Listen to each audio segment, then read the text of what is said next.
views expressed on this program are those of the hosts, guests, and callers, and are not necessarily those of this station, its management, or other advertisers. You're listening to Transformation Talk Radio.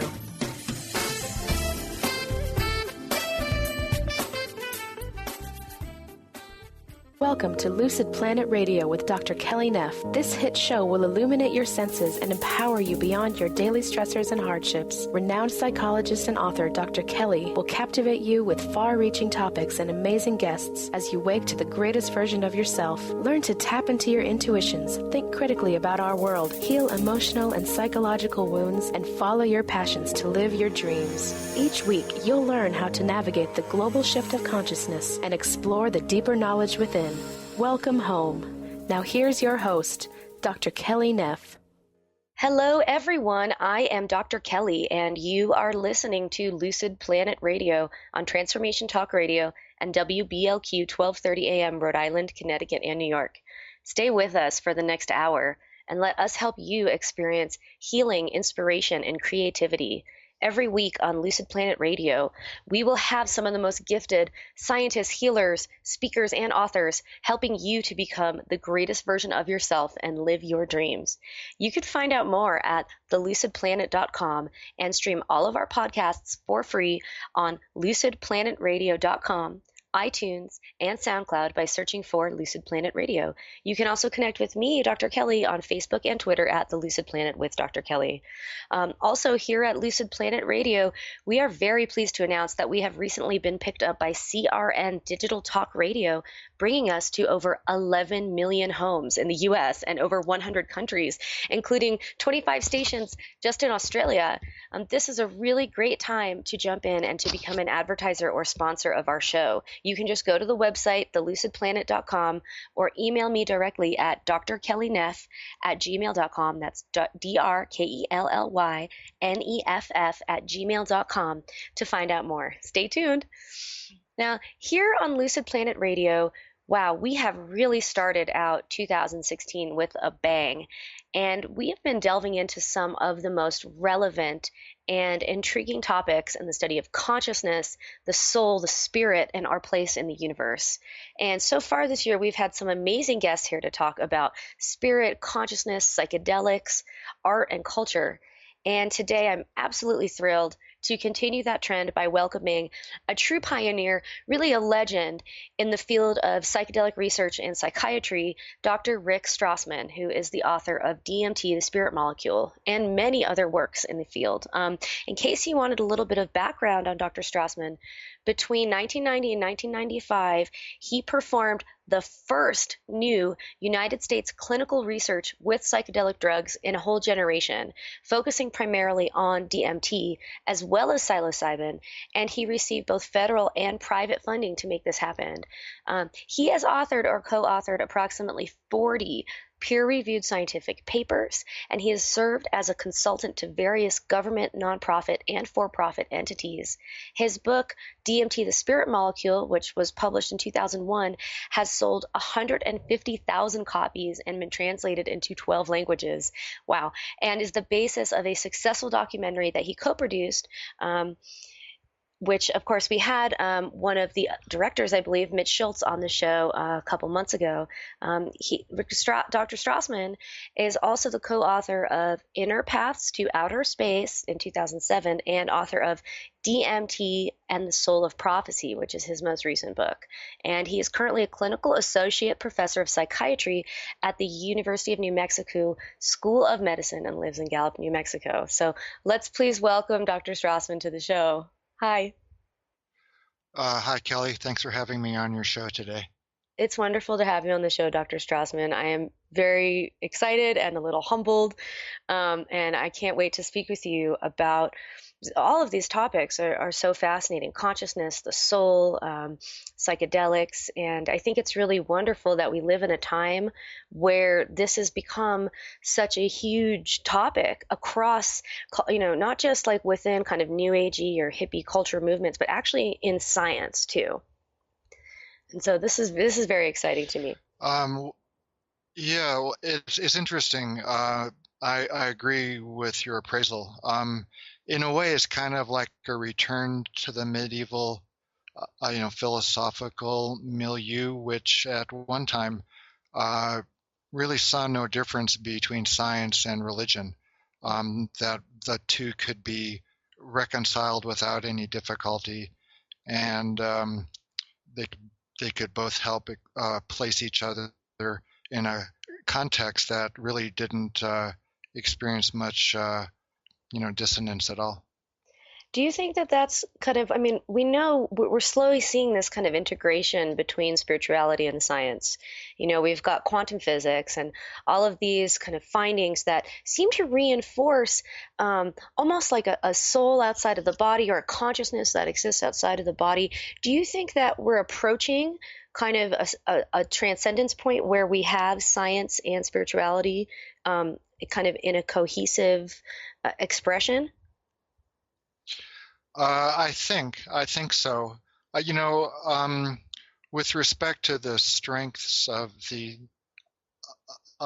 scientific method, it's able to apply a particular technique in order to generate objective data, and I don't think it's inaccurate to suggest that religion takes over at the borders of science. But those borders of science are extending ever deeper and ever further into things which the religious traditions have traditionally occupied themselves with.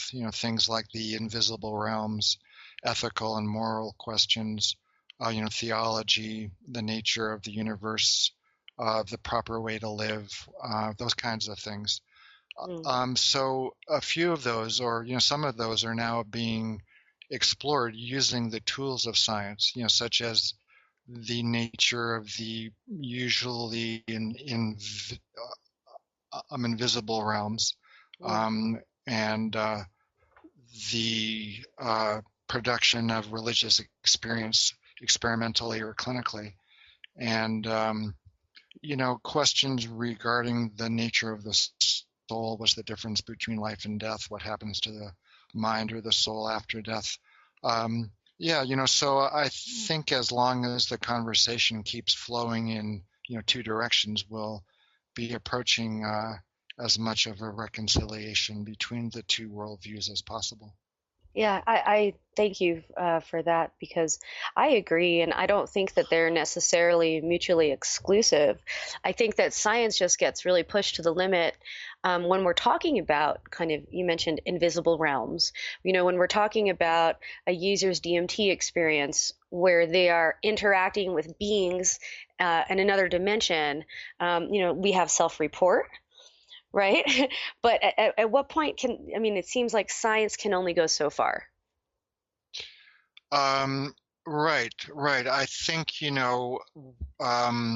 what kind of occurs after you've reached the limit of objective data is you begin to speculate, and speculation partakes of the imagination, and the imagination in the religious mind is quite highly developed.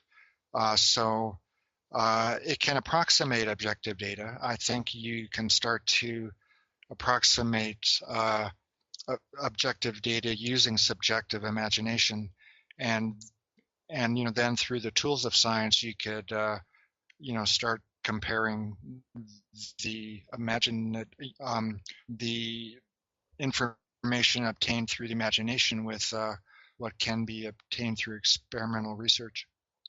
I love that. I was really into qualitative data analysis when I was in graduate school. And after a while, when you reach a certain level of consensus, and I'm sure I'd love to hear you speak to this, in terms of the research that you've done, many of our listeners are familiar with DMT, the spirit molecule. They might not know what's come after, but the idea that you can take so many reports from people, and after a while you analyze them, and that synthesis across all of these experiences, it really does count for something significant.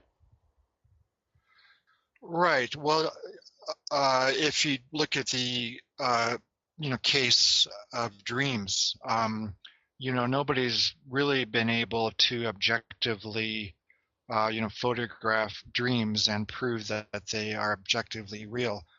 But, everybody dreams, and it's, consensusly agreed that we dream, and this is the nature of dreams. So I think you could use, dreams as an analogy in this case. Yeah, I think that's a great analogy. There's so many, there's so much of our existence that we take as face value that it exists. But then if we were to apply the kind of empirical requirements to it, it might not necessarily stand up as being able to be provable by science right now. But maybe that's not as important as trying to understand and kind of like delve down to these deeper issues and deeper levels of consciousness.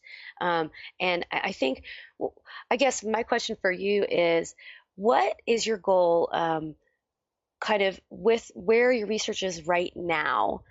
What are you kind of hoping to put out there for people? We have a break in like 2 minutes. So just like a summary kind of like where Dr. Strassman's going.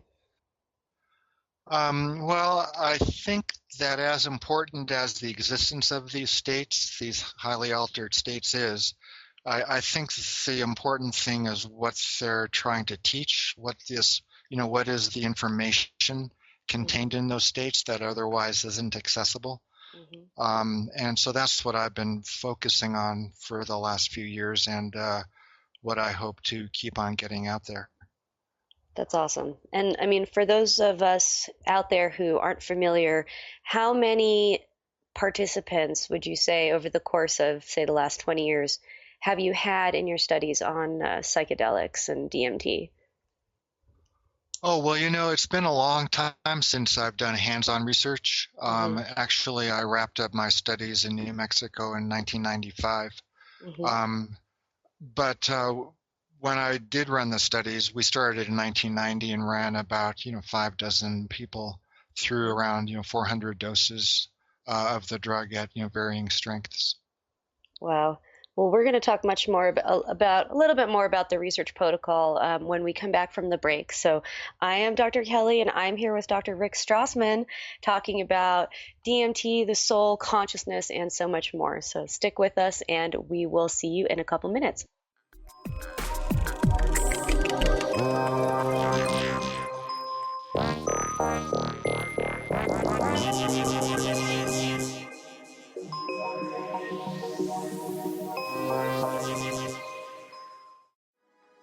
Hey everybody, it's Dr. Kelly from Lucid Planet Radio. I want to tell you about Lucidity Festival, the amazing arts, music, and healing event happening in Santa Barbara, California, April 8th through the 10th. Join me for 3 days and check out amazing artists like Haywire, Blue Tech, Keller Williams, and Kyla Scintilla, as well as workshops, healing services, creative villages, dancing all night at the Silent Disco, and interactive art displays. Also leading up to the festival, April 4th through the 7th, is the first Lucid University immersive learning opportunity. If you want to have fun, grow, connect, and better your life, mark your calendar April 4th through the 10th for the entire Lucidity experience. You can save over $100 when you bundle tickets for Lucid University and Lucidity Festival. Learn more about both events and get your tickets today at lucidityfestival.com. Use my special discount code LucidPlanet when you purchase for a $15 discount. Are you ready for a game changer? Sarah Westall is bringing you Business Game Changers Radio. Sarah brings you leading experts, visionaries, and newsmakers who provide the best commentary on big issues and cutting-edge innovations. Sarah's 20 years as a business executive will help you think like an entrepreneur with expertise, energy, and attitude. Tune into Business Game Changers Mondays at noon Pacific, 3 Eastern on TransformationTalkRadio.com. Hi, I'm Tim Darter. And I'm Steve Kramer. Join us on Spirit Fire Radio. Discover how to add the mechanics of meditation to your day. And watch yourself connect in a whole new way. Find the amazing moments in life's routines that often pass us by. Add to your awareness with Spirit Fire Radio. Tune in each Wednesday at 9 a.m. for your weekly guide to practical mindfulness. And to learn more, visit www.spiritfireradio.com.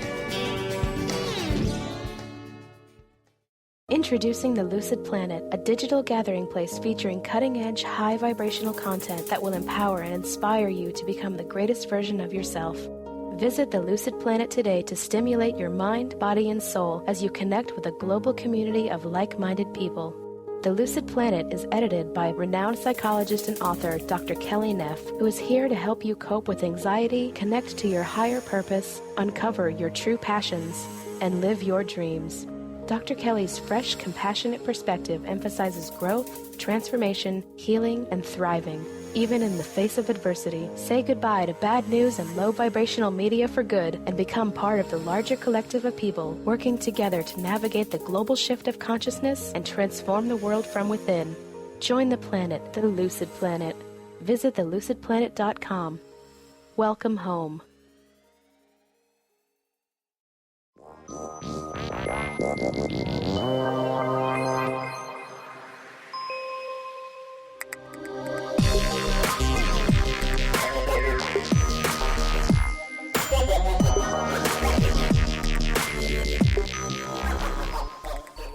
We are back on Lucid Planet Radio with Dr. Kelly, and my guest today is Dr. Rick Strassman, who is talking with us about DMT, God, consciousness, and more. But before we continue, I just want to make sure that everybody knows how to contact you, Dr. Strassman, to find out more about your research and appearances. Could you give them your info? Sure. Well, the easiest way to reach me is through my website, rickstrassman.com. You can order books on my site, and I will inscribe and autograph them. And I've got links to my videos, my lectures, interviews, and there's a contact link too. So I, generally answer every first email I get. So feel free to write with any questions or comments or ideas. Lots of students contact me with, their either they're interested in doing this kind of research and are interested in advice about what kind of academic trajectory to follow,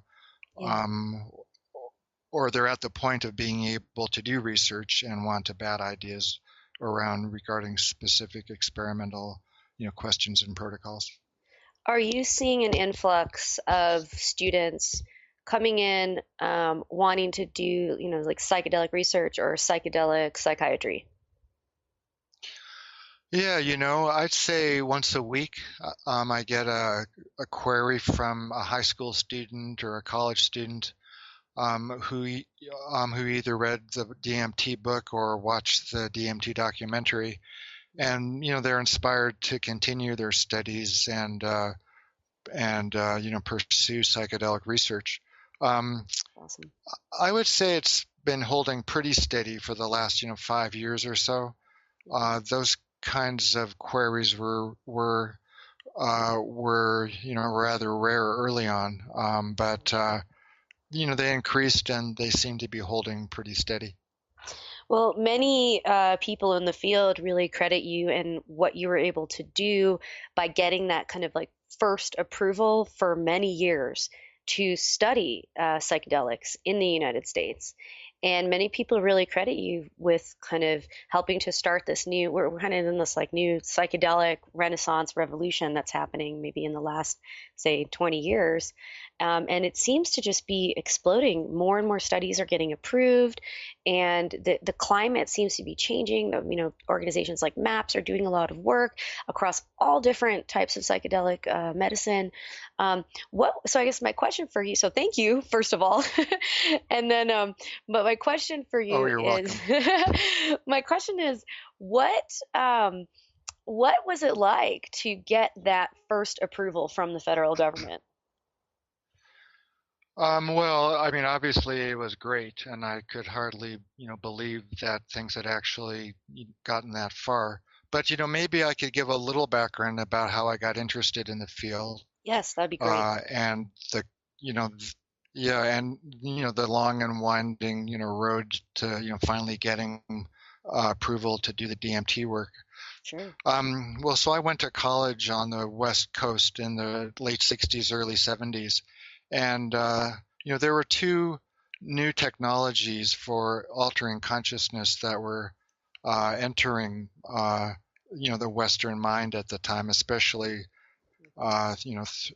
especially through the West Coast. And so those two technologies were Eastern religious meditation practices, and also the psychedelic drugs. And it really struck me how similar descriptions were of the states that were brought on by those two technologies. There were visions and there were voices. There would be extreme emotional responses. There would be new ways of thinking and some novel insights, out of body experiences, increased relatedness with people, the white light, those kinds of things. And at a certain point, I thought that there must be some underlying common biological denominator that was underlying, both, syndromes, as it were. Put simplistically, it seemed as if one part of the brain must be stimulated similarly, either through the ingestion of psychedelic, drugs, or through the practice of particular meditation techniques. To the extent, to the extent that they resembled each other. And I first began looking at the pineal gland as kind of a spiritual organ, that maybe meditation stimulated the pineal gland, and thus, possibly the psychedelic drugs also might stimulate the pineal gland. So I went to college, went to medical school, and then I trained in psychiatry, and after that I took a year of extra psychopharmacology research training in a fellowship. It seemed as if it would be worth looking at the pineal gland in humans, especially looking at the psychological responses to melatonin, which is the primary pineal hormone. So this was in the early 1980s, and there wasn't much known about melatonin in humans at the time. So the pineal gland had always been revered as like a spiritual gland in the esoteric physiologies in both the West and the East. So I looked I'm at reports of melatonin psychological responses, and there were some suggestive data pointing towards some psychedelic effects.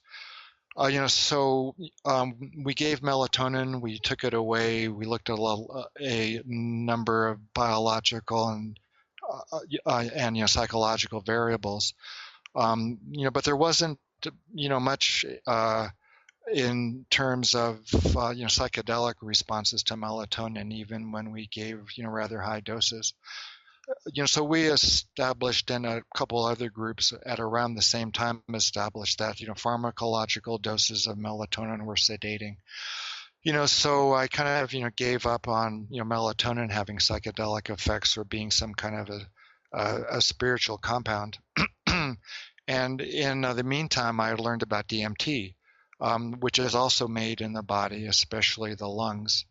It's quite psychedelic, and it had been given safely, to humans in previous clinical research in the 50s and the 60s.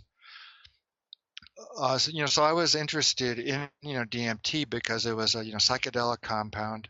It was made in the body, and there were descriptions of its psychological effects which mirrored some of the non-drug psychedelic experiences that people have out there, like the near-death state, mystical experiences, religious effects. And I could also place this in context with respect to the MDMA story. I had moved to New Mexico in 1984, and there were a number of therapists that were doing MDMA psychotherapy studies in New Mexico. So I learned about what was going on, and when the DEA scheduled MDMA into the most restrictive category, I was part of a MAPS-inspired and spearheaded project, to get, the DEA to reschedule it from 1 to 3. Yeah. In the meantime, I was applying for an IND, the same kind of permits I got for DMT. I was applying, for MDMA a number of years before the DMT project even, formed in my mind.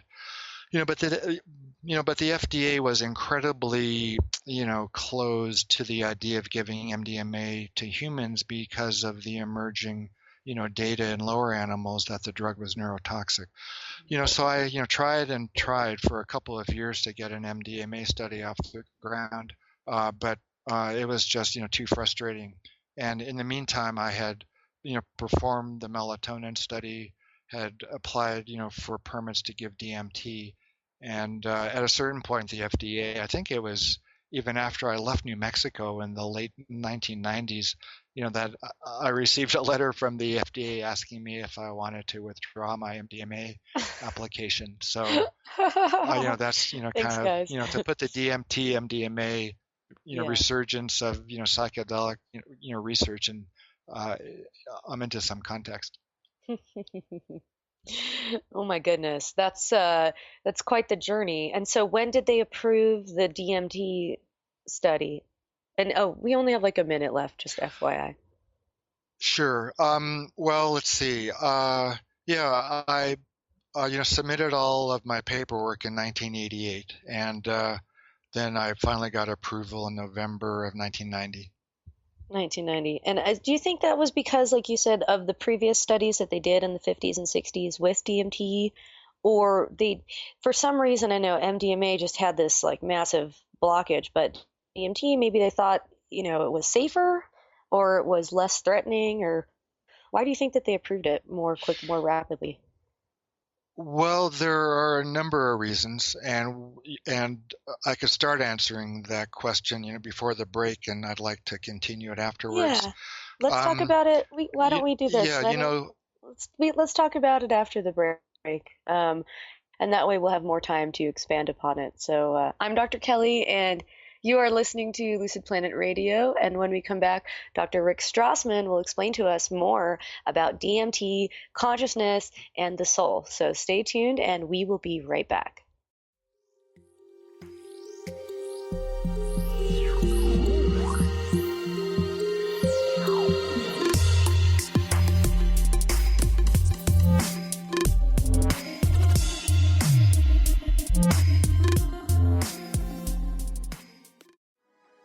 Hey everybody, it's Dr. Kelly from Lucid Planet Radio. I want to tell you about Lucidity Festival, the amazing arts, music, and healing event happening in Santa Barbara, California, April 8th through the 10th. Join me for 3 days and check out amazing artists like Haywire, Blue Tech, Keller Williams, and Kyla Scintilla, as well as workshops, healing services, creative villages, dancing all night at the Silent Disco, and interactive art displays. Also leading up to the festival, April 4th through the 7th, is the first Lucid University immersive learning opportunity. If you want to have fun, grow, connect, and better your life, mark your calendar April 4th through the 10th for the entire Lucidity experience. You can save over $100 when you bundle tickets for Lucid University and Lucidity Festival. Learn more about both events and get your tickets today at lucidityfestival.com. Use my special discount code LucidPlanet when you purchase for a $15 discount.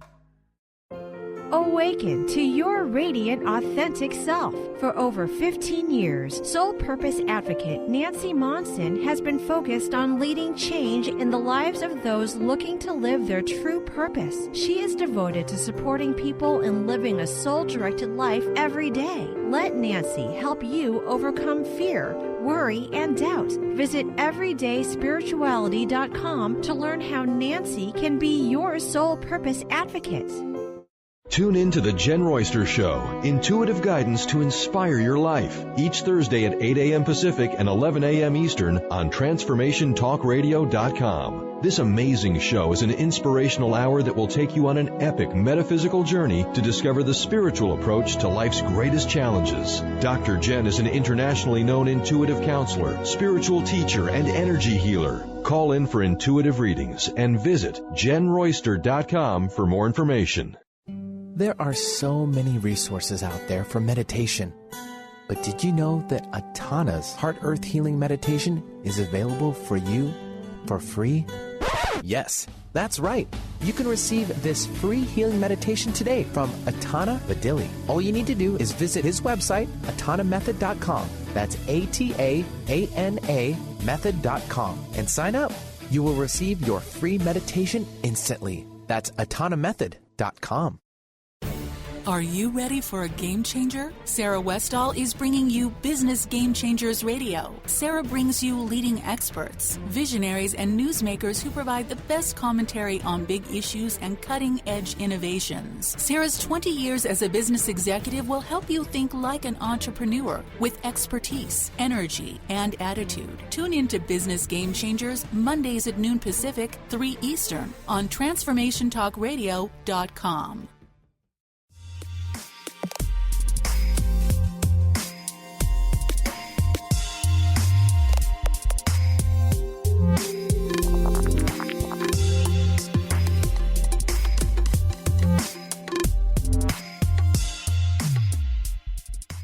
We are back on Lucid Planet Radio with Dr. Kelly, and throughout all of these commercial breaks, you have been hearing music from Lucidity Festival artists, including Hollis, Grime Time, Oneness, and Groove Session. You can check them out April 8th to the 10th in Santa Barbara at Lucidity Festival. There's still time to get tickets. Go to lucidityfestival.com and use code LucidPlanet to save $15 off your tickets. You're welcome. Anyway, I am here with Dr. Rick Strassman, and we are talking about DMT, consciousness, God, the soul, and more. Before we went into the break, I asked you, Dr. Strassman, about why you think it was that the DMT study got approved by the feds, but they kind of rejected all of the MDMA studies. And I'd love to hear your thoughts on that.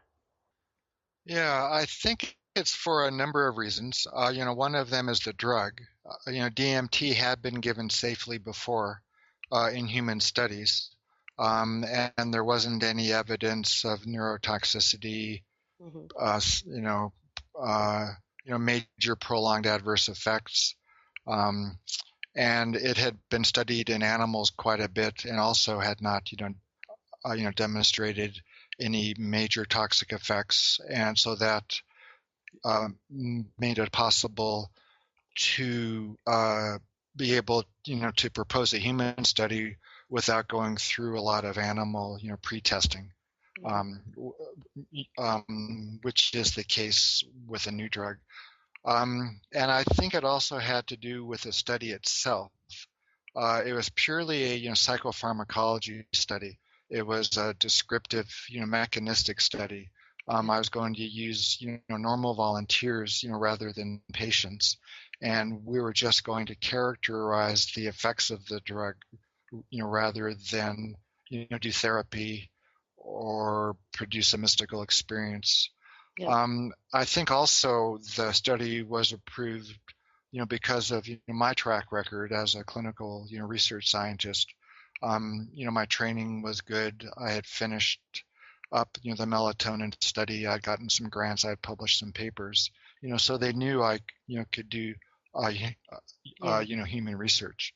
So I think it was a combination of those three factors. It was the drug, it was the protocol itself, and it was my qualifications. Yeah, that makes a lot of sense. It sounds kind of like just a perfect coming together of all of these elements at the right time. And it's really, the work's inspired millions of people. It's amazing how much of an impact it's had, both on the scientific community and the psychiatric community, but also just on kind of the world at large. Yeah, I think my study, or the kind of career that I carved out, would be a good lesson in setting your goals high and putting them in a long view kind of a sight. Because I began thinking about because I began to think about doing human psychedelic drug research when I was 20 in 1972.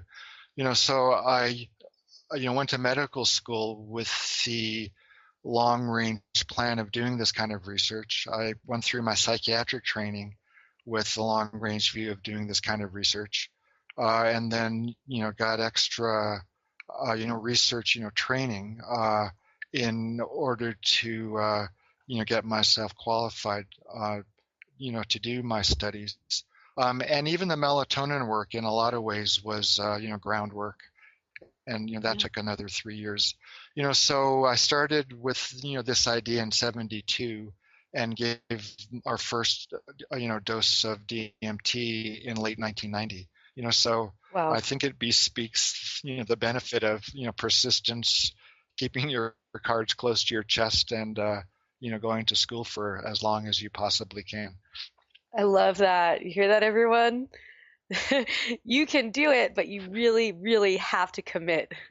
If you want to make a huge impact and really like manifest your dreams, you have to do the work, and it's worth it. What else are we going to do with our time, right? I mean, just my opinion. I guess I want to ask you, Dr. Strassman, how your theory has evolved since DMT, the spirit molecule, and now DMT and the soul and the prophecy. How has your understanding of DMT changed as you continue to kind of reflect and continue to hypothesize?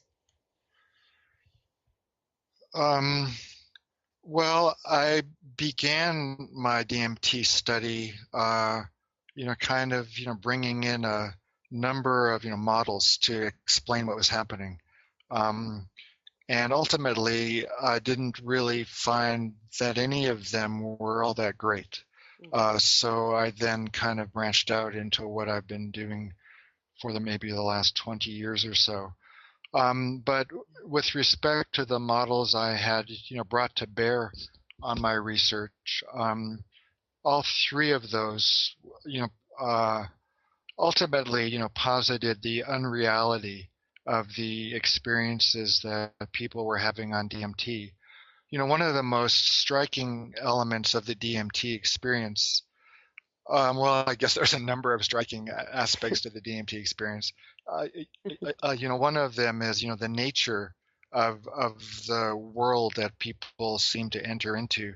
It's made of light. The lights, or the the light that the world is composed of is brighter, more saturated, more intensely colored than anything anybody's ever seen before. It seems to be a realm which is inhabited by some kind of sentience, some kinds of some kind of intelligence, and sometimes the intelligence or the sentience appears as a being with whom the person interacts with, for the duration of the state.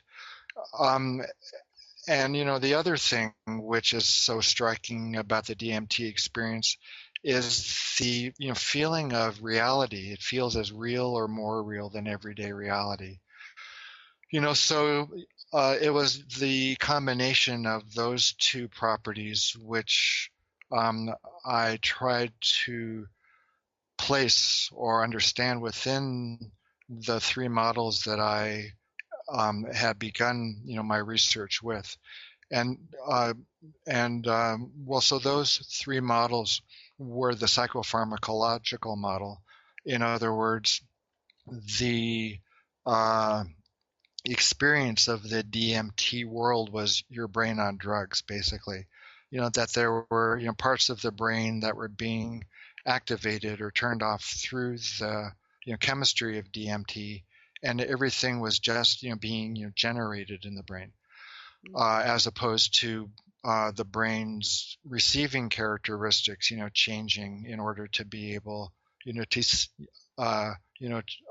now perceive something outside of us, which was real but usually invisible. And the other model was the psychological model. And in particular, based on my own experience and training, the psychoanalytic or the Freudian model. and well, so that, posited, that's the things that one encounters in the DMT state are just, visual or emotional or auditory, representations, symbolic of inner conflicts, inner drives, archetypes. Yeah. As opposed to, again, being an externally real slice of reality, which normally we don't see. So the third model that I had, brought to bear was what I, considered a spiritual model, which was, that relating to Zen Buddhism. And also I had a lot of training, study, practice, teaching, within that model. And I was expecting the volunteers, to have the Buddhist enlightenment type of experience of emptiness, the white light, no sense of self, ecstasy, the merging with the ground of being. And everything else, the Zen model would, consider to be, as it were, mental detritus being, shed on the way, towards, the goal of the enlightened, unified state. So kind of, there were two strikes going against the Zen model even. One was they're, positing, that the visions and the voices of the DMT experience were basically unreal. And also, the goal or the highest, possible outcome of the experience was quite, different, than what occurred in the DMT volunteers. And so, it sounds like because in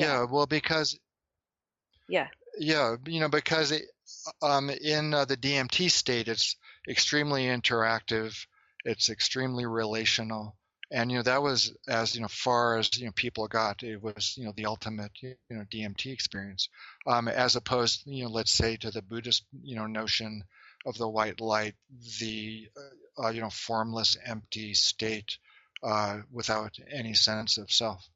Yeah, and wow, and now from your newest book, DMT, the Soul and the Prophecy, or the Soul of Prophecy, excuse me.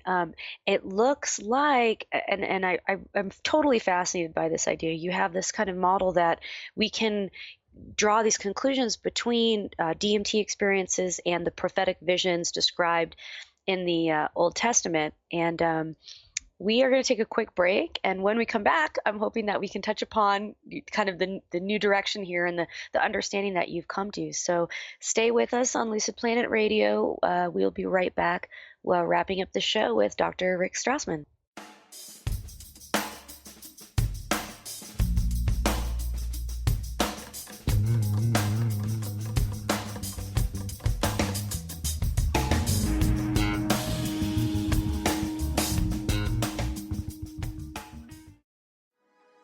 Hey everybody, it's Dr. Kelly from Lucid Planet Radio. I want to tell you about Lucidity Festival, the amazing arts, music, and healing event happening in Santa Barbara, California, April 8th through the 10th. Join me for 3 days and check out amazing artists like Haywire, Blue Tech, Keller Williams, and Kyla Scintilla, as well as workshops, healing services, creative villages, dancing all night at the Silent Disco, and interactive art displays. Also leading up to the festival, April 4th through the 7th, is the first Lucid University immersive learning opportunity. If you want to have fun, grow, connect, and better your life, mark your calendar April 4th through the 10th for the entire Lucidity experience. You can save over $100 when you bundle tickets for Lucid University and Lucidity Festival. Learn more about both events and get your tickets today at lucidityfestival.com. Use my special discount code LucidPlanet when you purchase for a $15 discount. What if we really didn't have to die to go to heaven? Are you curious about the afterlife or rebirth? The highly anticipated new book from author Dr. Susan Allison, You Don't Have to Die to Go to Heaven, is available now. Find out how to find guidance and healing in the spirit realms. Order the book today and put it on your must-read list for 2016. Visit drsusanallison.com to learn more. Get into it for 2016. Do you want more prosperity, clarity, energy, and balance in your life? Join Lynn Brown now through March for one of her amazing workshops, each focusing on a key part of living your best life. For more information and to register for one of these amazing workshops, visit lynnbrownevent.com. That's lynnbrownevent.com. And get into it this 2016 with Lynn Brown. Introducing the Lucid Planet, a digital gathering place featuring cutting-edge, high-vibrational content that will empower and inspire you to become the greatest version of yourself. Visit the Lucid Planet today to stimulate your mind, body, and soul as you connect with a global community of like-minded people. The Lucid Planet is edited by renowned psychologist and author Dr. Kelly Neff, who is here to help you cope with anxiety, connect to your higher purpose, uncover your true passions, and live your dreams. Dr. Kelly's fresh, compassionate perspective emphasizes growth, transformation, healing, and thriving. Even in the face of adversity, say goodbye to bad news and low vibrational media for good and become part of the larger collective of people working together to navigate the global shift of consciousness and transform the world from within. Join the planet, the Lucid Planet. Visit thelucidplanet.com. Welcome home.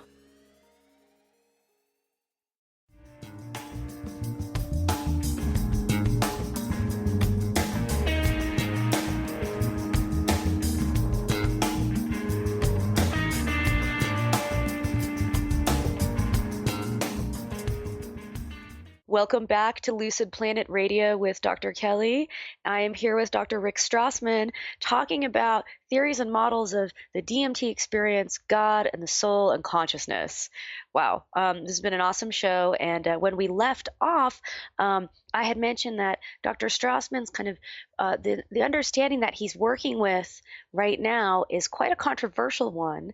And it's the idea that kind of we can use DMT and other Western psychedelic drug experiences to understand prophecies in the Old Testament, and that maybe there can be a kind of top-down approach where maybe we are downloading messages from the divine or connecting to the divine when we are on DMT. Did I get that right, Dr. Strassman? Yeah, close. I'd say about Right. 85%. I'll take it. Woo! Yeah. I mean, it's a pretty mind-bending and also, difficult to get your head around kind of model, because it, kind of, taps into a spiritual text and a spiritual, tradition that most people don't identify with, the psychedelic experience, the drug state, the psychedelic subculture, the New Age, neo-paganism, Eastern religious ways of looking at, the psychedelic experience.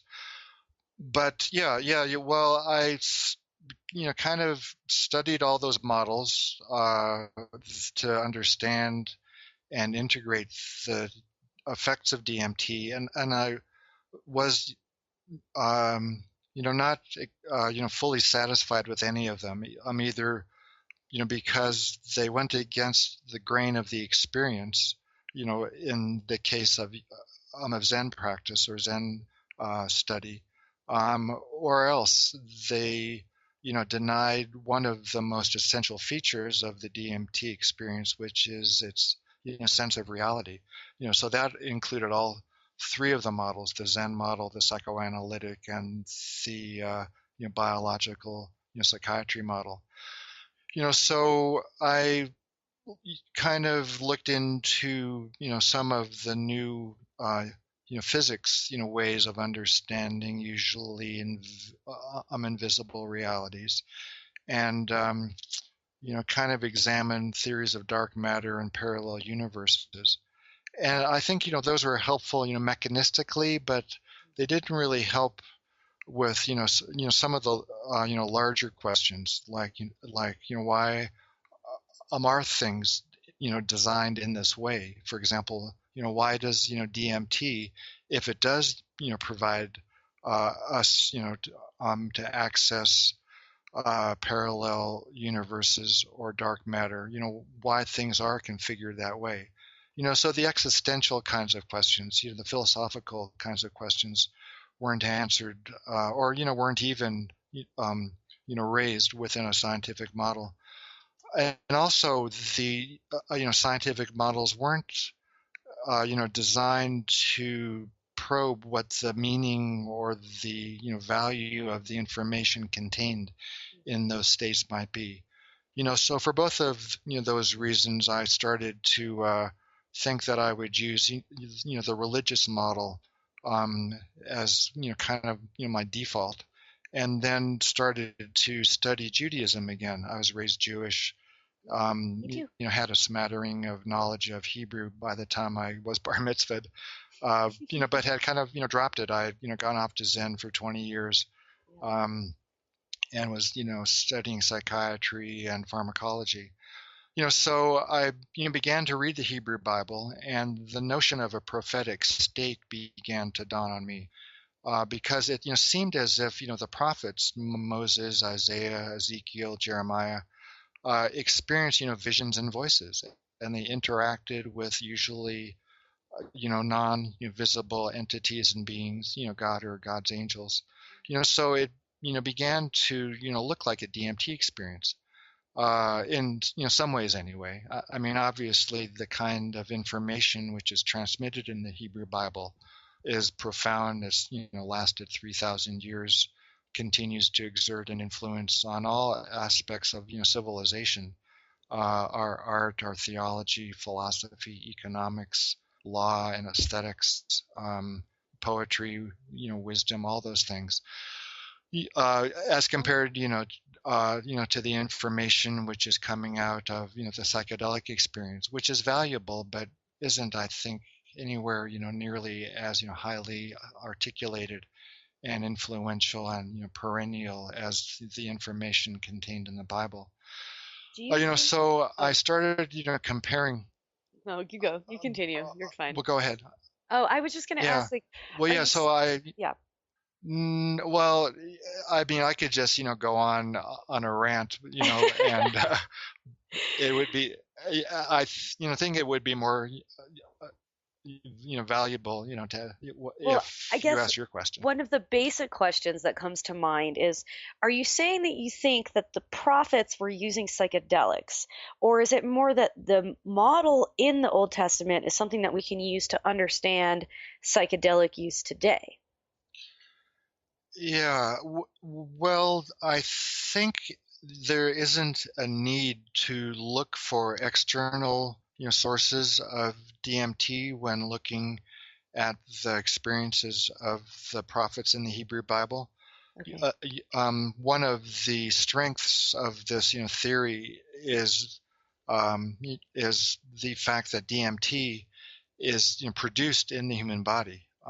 Is made in the lungs and sometimes in the pineal, most likely, because it was been recently demonstrated to be in the pineal of rodents. So, but even if the human pineal isn't making DMT, the lungs do, and you can just postulate, that there's a increase in naturally occurring DMT in the human body, which is mediating, some of the phenomenology of prophecy. Do you think that, so what it sounds like is that DMT can connect us to the divine, potentially, or at least open up our minds to receive information from the divine. Mm-hmm. Yeah. Would you agree with that? Right. I think that, yeah, I would agree with that.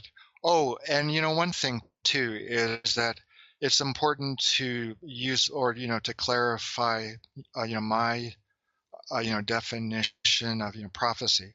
It's usually considered to be foretelling or predicting.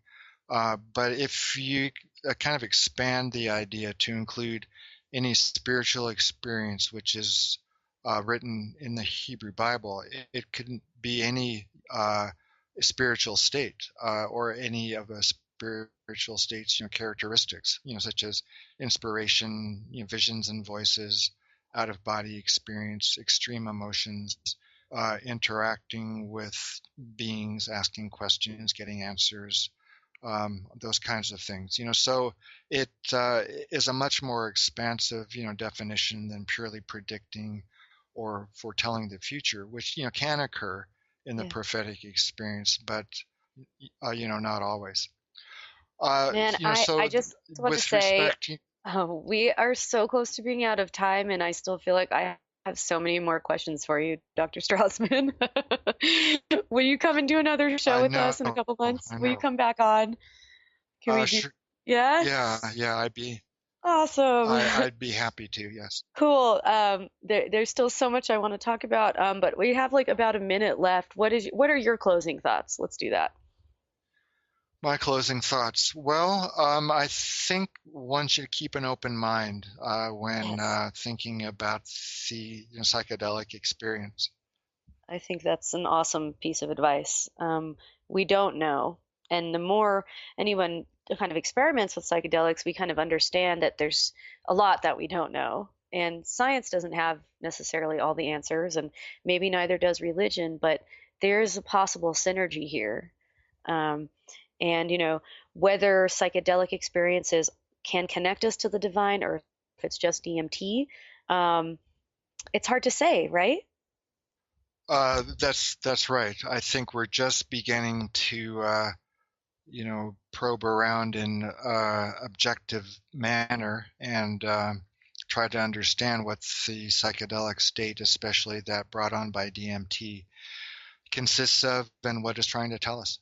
Yes. In other words, there is so much more to come in this area. And I am pretty optimistic that the future is going to bring us a lot more psychedelic research, psychedelic psychiatry, as this field continues to expand and grow. Thanks in large part to MAPS and people like Dr. Strassman. So, Dr. Strassman, thank you so much for coming on the show today. Well, my pleasure. Thanks a lot. I enjoyed our chat, brief as it was. Me too. Yeah, I know. I'm seriously, I would love to have you back on to continue this discussion. I had a wonderful time. And my listeners out there, please continue to join me every Wednesday at 5 p.m. Eastern, 4 p.m. Central, 3 p.m. Mountain, and 2 p.m. Pacific on WBLQ 1230 a.m. and Transformation Talk Radio. You can find out more about us at thelucidplanet.com and find me on Facebook and Twitter at The Lucid Planet with Dr. Kelly. You can listen to all of our podcasts for free on lucidplanetradio.com, as well as iTunes and SoundCloud. Just type in Lucid Planet Radio. And I will see you this weekend at Lucidity Festival, you guys, up in Santa Barbara. I will be back on the West Coast, and there's still time to get tickets. Go to lucidityfestival.com and use the code LucidPlanet for a discount. Much love, and I will see you next week. Take care. Bye. You've been listening to the hit show, Lucid Planet Radio, with renowned psychologist and author, Dr. Kelly Neff. Tune in each week as we illuminate your senses and empower you beyond your daily stressors and hardships. This hit show will captivate you with far-reaching topics and amazing guests as you wake up to the greatest version of yourself. Learn how to navigate the global shift of consciousness as you explore the deeper knowledge, passion, and purpose within. Visit lucidplanetradio.com for upcoming show topics and to contact Dr. Kelly.